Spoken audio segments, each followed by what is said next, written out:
बिल्कुल भी जिम्मेदार नहीं है। मेरे पास भी लिटरली इतने कमेंट्स, आज मैं ये वीडियो जो है कोई 5 दिन के बाद लगा रही हूँ और उसकी वजह यही है कि लोग अनसब्सक्राइब करके जा रहे हैं, कमेंट्स में इतना हेट फेंक रहे हैं जस्ट बिकॉज कि उनको ये लगता है कि हिंदुस्तान में जो भी हो रहा है शायद हम उसके रिस्पॉन्सिबल हैं। अगर हम पाकिस्तानी हैं तो इट रियली डजंट मीन कि वो सब कुछ हम कर रहे हैं यार। हम तो दोनों मुल्कों के दरमियान हम एक तो खुद पॉजिटिव, विक्टिम है। हम तो एक ऐसी जो है ना स्ट्रेट लाइन बनाना चाह रहे हैं जिससे दोनों मुल्क किसी लाइन पे आ सके, किसी चलो लोगों के आपस में जो इख्तलाफ है वही कम हो जाए। मगर वहां पे तो इतना कोई स्वेर बाइकआउट सिस्टम चल रहा है कि देख के दुख हो रहा है यार कि हम क्या कर रहे हैं और ये लोग हमारे साथ क्या कह रहे हैं। कोई बात नहीं, मैंने भी सोचा था कि मैंने कहा मैं क्विट कर देती हूँ और मुझे करना ही नहीं है। जिस काम में आपको मजा नहीं आता वो करना मतलब खुद को टॉर्चर करने वाली बात है, और मैं तो खुद को टॉर्चर बिल्कुल भी नहीं कर सकती। लेकिन फिर मुझे एक प्रोफेसर साहब ने बताया कि 10 लोग नेगेटिव बोल रहे हैं, तुम उस एक कमेंट का सोचो जो तुम्हारे लिए पॉजिटिव आता है, तुम एक उस कमेंट के लिए काम करो। तो हर इंसान, आप कुछ सोचो मेरे लिए, मैं कुछ सोचूं आपके लिए, हम किसी को मना नहीं कर सकते। हाँ क्या भाई, कमेंट बॉक्स आपके लिए खुला है, आप कुछ भी लिखो, लेकिन इंसाफ का मामला करो।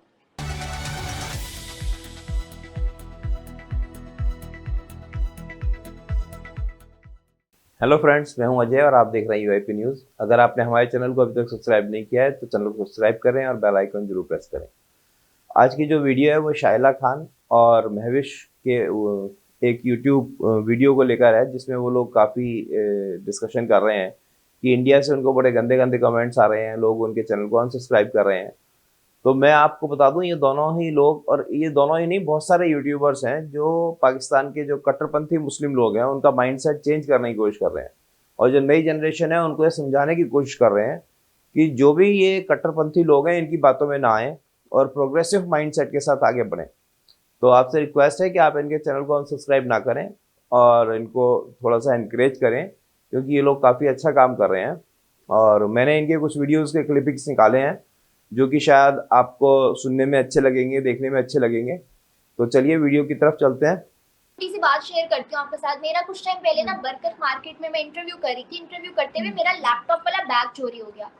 उसके अंदर मेरा लैपटॉप था, आईफोन था, एप्पल के एयरफोर्स थे, मतलब इतना सामान था कि कोई राउंड अबाउट 3,350 इतना था, 3-3.5 लाख। अब मैंने जो है रिपोर्ट करवाई, एफआईआर, इतना सीरियस केस बनाया, इतने सारे जो है ना लोगों को अप्रोच करवा के, कैसे जो थे जानने वाले, मतलब अपनी तरफ से मैंने एड़ी चोटी का जोर लगवाया। और आपको पता है हर तरह से काम प्रोसेस एंड तक पहुंच गया। अब मैं इतना श्योर थी कि आज बस हो जाएगा, क्योंकि आज हमने जो है मेन कैमरा चेक करने हैं, सीसीटीवी, और उनके अंदर तो बंदा इतना माइनर सा भी आ जाएगा तो बस आज हो जाएगा काम। एंड गेस व्हाट, जब मैं वहां गई 10 जगह चेक पोस्ट से चेकिंग करवा के हम लोग उस बेसमेंट में पहुंचे जहाँ पे सारे कैमरास की चेकिंग होती है पूरे लाहौर के। और जब उन्होंने घंटा लगा के सीसीटीवी का वो फुटेज निकाला उस टाइम पीरियड का, उसमें तो उसमें ब्लैंक आ रहा था, काली आ रही थी स्क्रीन। मैंने कहा कि टाइम तो यही था लेकिन इसमें आ क्यों नहीं रहा है। उन्होंने बोला कि उस टाइम पे लाइट चली गई थी, आपके साथ वाकया हुआ है 6:25 पे और लाइट जाती है 6:15 पे। 6:15 पे लाइट गई है और 6:25 पे ही हुआ है। तो उस टाइम पे तो कैमरास बंद हो जाते हैं, लाइट दोबारा आएगी 7:20 पे, तो 7:20 के बाद की रिकॉर्डिंग है, मतलब उसे 1 घंटे की रिकॉर्डिंग नहीं है जब वो हुआ है। ये जो अभी सवात में बॉम्ब ब्लास्ट हुआ है, 17 से 18 जवान शहीद हो गए हैं, 72 से 75 लोग जख्मी हो गए हैं।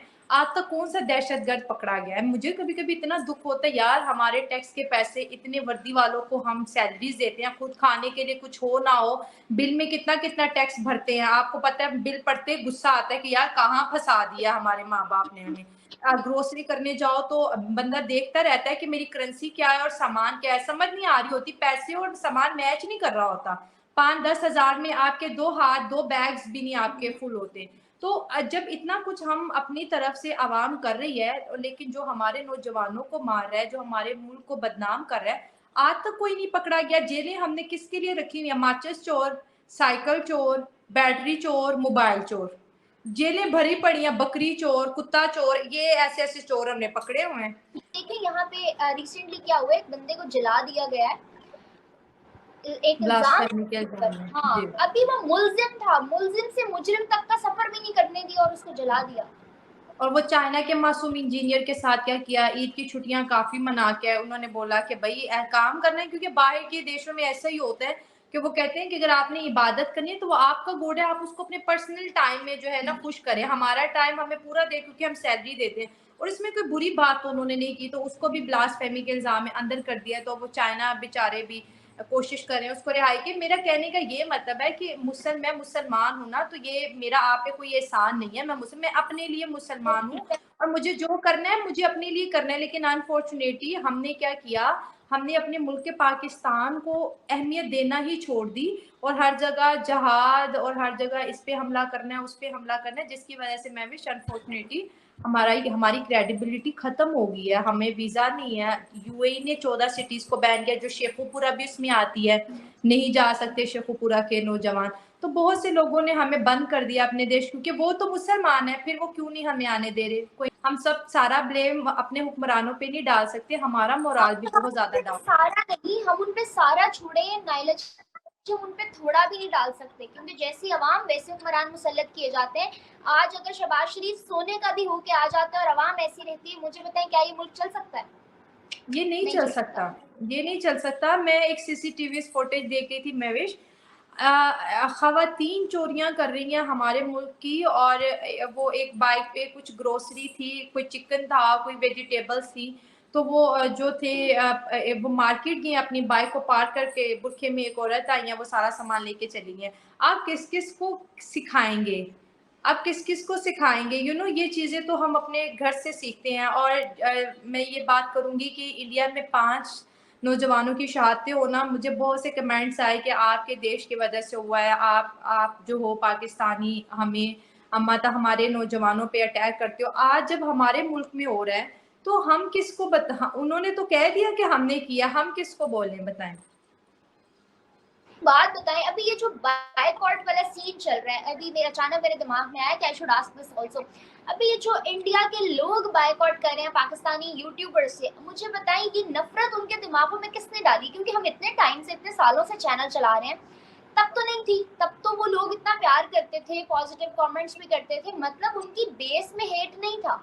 मगर अब अचानक ऐसा क्या हुआ कि वो लोग लिटरली नफरत करने लग गए हैं, उनको पाकिस्तानी नाम से बुरे लगने लगे, क्योंकि उनको लगता है कि शायद हमारे यहाँ जितना कुछ हो रहा है इन सारी प्रॉब्लम्स की वजह पाकिस्तान है। तो डोंट यू थिंक सो कि ये भी बहुत बैड इम्पैक्ट है? मैं आपको बताती हूँ, बिल्कुल आप सही कह रही हैं। और मैं तो एक पख्तून फैमिली से हूँ, और हमने कभी जो है ना ये हेट और ये ऐसी चीज़ें ना किसी के लिए बोली हैं, और ना हम कभी सुनने के आदी है। तो लेकिन मैं भी काफ़ी टाइम से अपने इनबॉक्स में ऐसे ही मैसेजेस देखती हूँ। देखिए महविश, कोई भी चीज़ होती है ना उसकी एक वजह होती है, लेकिन मैं यहाँ पर करेक्ट करना चाहूँगी बहुत से लोगों को। अगर ये गलती मेरी है तो मैं इल्ज़ाम या अपनी नफरत महविश पे नहीं लगा सकती हूँ कि महविश ने किया, ठीक है। और अगर वहाँ पे लश्कर तैयबा ने अटैक किया तो यहाँ पे भी उन्होंने किया, और वो फ़ौरन से हमला करके एक ट्वीट कर देते हैं कि ये हमारी है। अब जो ऑर्गेनाइजेशन है जिनको फंडिंग हो रही है वो लोग रिस्पॉन्सिबल है। हम खुद पाकिस्तानी 80,000 पाकिस्तानी दहशतगर्दी में मारे जा चुके हैं, हम तो खुद विक्टिम है। अब एक बंदा आके हमसे नाराज होगा, हम पे गुस्सा करेगा, यार हमारे बस में नहीं है। हम खुद कभी बाजार में हम पे बॉम्ब ब्लास्ट हो जाता है, कभी हमारे बच्चे नमाज पढ़ने जाते हैं, छोटे छोटे 7-7 8-8 साल के बच्चों की लाशें घर आती है। किसी की आज शादी हुई है, वो मस्जिद में नमाज, उसकी दुल्हन के हाथ पे मेहंदी अभी लगी हुई है, तो लाश घर आती है। हम तो खुद विक्टिम है। अगर इंडियन व्यूवर्स हमसे नफरत करेंगे, आपसे नफरत करेंगे, तो क्या मिलेगा? ये तो वो हो गया ना कि किसी के जुर्म की गुनाह कोई और भुगते। ऐसा तो नहीं है, हर बंदे ना तो सारे अच्छे होते हैं महविश दुनिया में, ना ही सारे बुरे होते हैं, ठीक है। आपको डिपेंड करना चाहिए कि आप जिसकी कंपनी में रह रहे हो वो बंदा कितना लॉयल है। तो मैं तो ये कहना चाहूंगी। और फिर भी ये एक बात ये भी है, हर इंसान को हक होता है कि वो अपनी बात रखे, लेकिन आप बात जरूर रखो, लेकिन आप ये देखो कि सामने वाला कसूरवार है भी कि नहीं है। अब मुझे भी काफी टाइम से बहुत ज्यादा ट्रोल किया जाता है, जैसे एक रोस्ट वीडियो। चलो अच्छा हुआ आपने मुझे शो पे बुला रही, मैं बता दूं, क्योंकि एक एक को कमेंट करना मेरे लिए बहुत ज्यादा मुश्किल हो जाना था। और मोस्टली मैं ये जंग है पूरी, मैं छेड़ती नहीं हूँ इसको। तो मैंने जैसे बोला कि जो हाफिज सईद साहब जो है वो कराची में हिंदू लोगों का कन्वर्जन करवा रहे हैं। मैंने सुना है अभी जो है 70,000 लोग, तो वो मेरे साथ हिंदू पाकिस्तानी बैठे हुए थे। अब एक चैनल ने उस पर रोस्ट बना दिया, तो मुझे कहते हैं आपने तो हाफिज को साहिब बोला है और आपको माफी मांगनी चाहिए। मैं ये सोचती हूँ कि मैं झाड़ू नहीं हूँ कि मैं अपनी सफाइयाँ दूंगी। बेसिकली सम टाइम होता है एक वर्ड को हम दो तरह से इस्तेमाल करते हैं। अब मेरा ये है कि जिसको मैं पसंद करती हूँ मैं मोस्टली उनके नाम के साथ जी लगाती हूँ। ये मेरा एक अपना स्टाइल है। मुझे जिनकी मैंने रिस्पेक्ट करनी होती है मैं हमेशा उनको जी से मेंशन करती हूँ। और जो मेरे लिए स्ट्रेंजर होते हैं जिससे मेरा लेना देनी होता है अक्सर मैं उसको टोंट वाले लहजे में साहिब बोल देती हूँ। जैसे अक्सर आप मेजर साहब की भी वीडियो देखते हैं वो कहते हैं ये जो साहब है ना इनका मैं बताता हूँ। इसका मतलब नहीं है कि वो उनको इज्जत दे रहे हैं, वो उन पे गुस्सा करते हैं। इसका कहने का ये मतलब है कि बहुत सी मिसकंसेप्शन आप पाकिस्तान को लेके इंडियंस व्यूवर्स के जहन में आ रही है। और मैं फिर कहूंगी कि ना इस दहशतगर्दी को लेके महविश का कोई कसूर है, ना शाइला खान का कसूर है, ना किसी तीसरे का, ना चौथे का है। ये कसूर उन लोगों का है जिन्होंने इनको अफगानिस्तान के लिए तैयार किया और आज वो लोग इन्हीं के ही पल्ले पड़ गए हैं। हम तो शायद उस वक्त हमारा जन्म भी नहीं हुआ।